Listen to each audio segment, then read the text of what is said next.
Fundado para ser um memorial, o Museu Paulista guarda lembranças do Brasil colônia, do Império e do país republicano.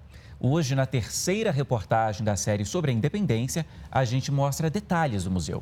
O edifício levou 6 anos para ser construído e há outros 6 está passando aí por uma reforma, está fechado para a maior reforma da sua história.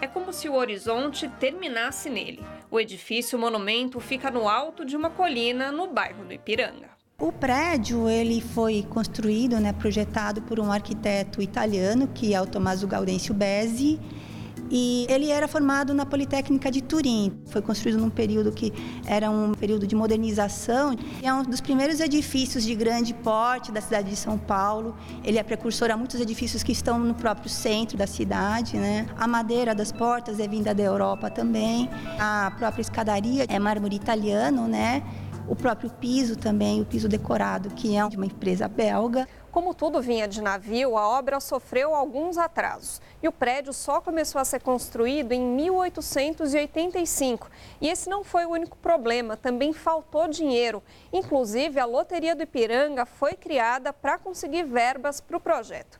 5 anos de obra e aí, adivinha o que aconteceu? O governo republicano que assumiu São Paulo após a proclamação, teve que se haver com este monumento, que não estava inteiramente terminado e que era, teoricamente, uma forma de valorização e de projeção da monarquia recém-derrubada. A proclamação da República aconteceu em 15 de novembro de 1889. 6 anos depois, as portas aqui do edifício foram abertas para a inauguração do Museu de História Natural, na mesma data da independência do Brasil.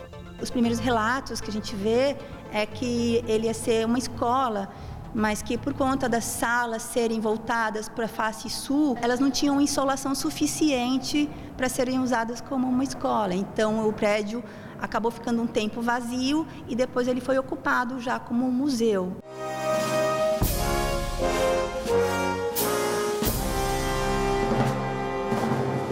Essas imagens são da Pathé, uma das grandes companhias cinematográficas dos anos 1900. Mostram a festa que aconteceu no centenário da independência. Para o museu, um período ímpar. Foi o momento em que a história brasileira passou a ocupar lugar de destaque. Temos desde uma história colonial em que se atribui uma importância fundamental aos bandeirantes, o Raposo Tavares, por exemplo, Fernão Dias, nós temos estátuas deles aqui, pinturas que povoam todos em torno. Então começa por esse saguão, com essa estatuária dos bandeirantes aqui, e prossegue com pinturas e outra estatuária de outros personagens ligados aqui. Isso tudo em torno do personagem central, que seria o Dom Pedro I, que também tem a sua estátua. Desde 4 de agosto de 2013, o museu está fechado para a maior reforma da sua história.